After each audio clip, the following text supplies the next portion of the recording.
जो इसका प्रमुख गुण है, मुख्य गुण है, वह मन है।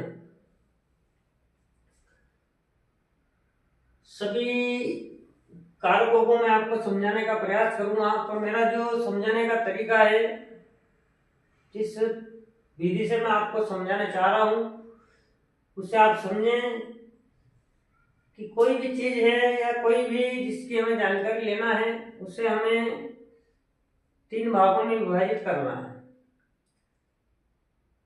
एक सत्वगुण, रजोगुण और तमोगुण, तीनों का आपको मैं अर्थ बता चुका हूं।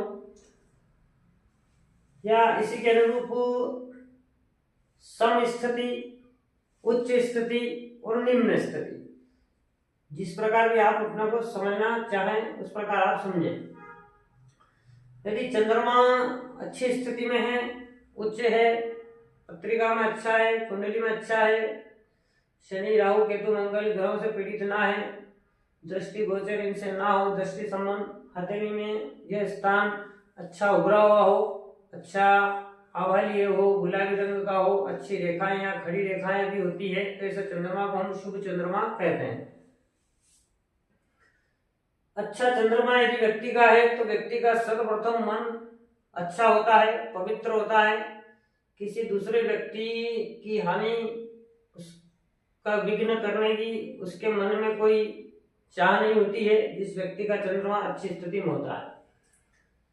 मन से ही सभी कार्य संचालित है, तो यदि चंद्रमा अच्छी स्थिति में है तो मन अच्छा यदि है आपका, तो सोच विचार आपके अच्छे होंगे।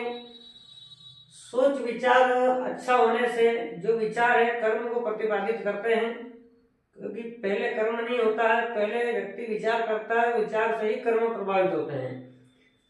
तो अच्छा मन, सोच विचार यदि अच्छी स्थिति में है, अच्छे विचार आपके हैं, तो वो आपके स्वभाव में उत्पन्न होंगे, आपके स्वभाव में दिखेंगे। ऐसे गुण आपको आपके स्वभाव में देखने को मिलेंगे। उसी के अनुरूप जो आपका स्वभाव बनेगा, उससे कर्म उत्पन्न होंगे।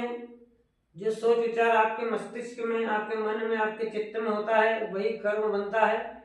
उसी के अनुरूप व्यक्ति चलता है, वही दिशा वह धारण करता है। तो अच्छे कर्म उत्पन्न होंगे। अच्छे कर्म होने से आपकी वाणी अच्छी होती है, क्योंकि जो सोच विचार आपके मस्तिष्क में चलते हैं वार्तालाप करते समय, वही आपके जीवा पर आते हैं। तो मन, सोच विचार, स्वभाव और कर्म, वाणी, इन सभी का जो मेल है, संयोग है, यह सब मन से प्रभावित है। यदि मन आपका अच्छा है, तो चंद्रमा यदि आपका अच्छा है, तो इन गुणों को आप अपने जीवन में देखें, इन गुणों को आप अपने जीवन में समझें। उसी के अनुरूप यदि चंद्रमा आपका अच्छी स्थिति में नहीं है, पत्रिका में शनि राहु केतु मंगल पाप ग्रहों से प्रभावित है, हथेली में जो चंद्रमा का स्थान है वहां अत्यधिक कटिपटी रेखाएं दिखे, आपको छिन्न भिन्न रेखाएं दिखे, वह स्थान अधिक डूबा हुआ दिखे, ऐसा दिखे, गड्ढे टाइप दिखे, तो ऐसा चंद्रमा अशुभ होता है, हानिकारक होता है। तो चंद्रमा के अशुभ होने से सर्वप्रथम आपका मन आपके वश में नहीं रहता है।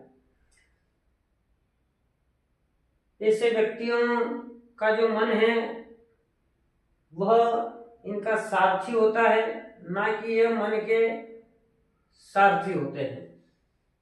तो यदि चंद्रमा अशुभ है, अच्छी स्थिति में नहीं है, तो मन आपका खराब करेंगे।